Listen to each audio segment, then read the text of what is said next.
बीडमध्ये पहिल्यांदाच पालकमंत्री म्हणून सुनेत्रा पवार यांनी दौरा केलाय।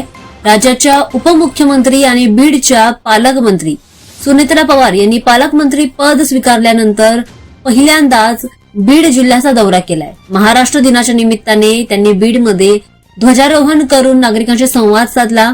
यावेळी त्यांनी दिवंगत नेते अजित पवार यांच्या अपूर्ण स्वप्नपूर्तीसाठी कटिबद्ध असल्याचं सांगितलंय। बीड जिल्ह्याच्या सर्वांगीण विकासासाठी त्यांनी अनेक महत्वपूर्ण प्रकल्प पूर्ण करण्याचा संकल्प व्यक्त केलाय।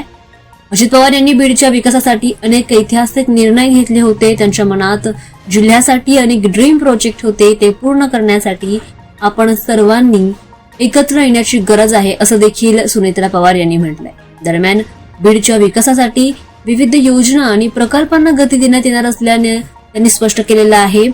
टाटा टेक्नॉलॉजीच्या सहकार्याने सुमारे 117 कोटींचा आयटी प्रकल्प, युवकांसाठी कौशल्य आणि तंत्रज्ञान आधारित शिक्षण, क्रीडा स्पर्धांना चालना, बीड ते अहिल्यानगर रेल्वे प्रकल्पासाठी निधी, आरोग्य सुविधांचा विकास अशा विविध प्रकल्पांमुळे हजारो विद्यार्थ्यांना आणि नागरिकांना याचा चांगलाच फायदा होणार आहे।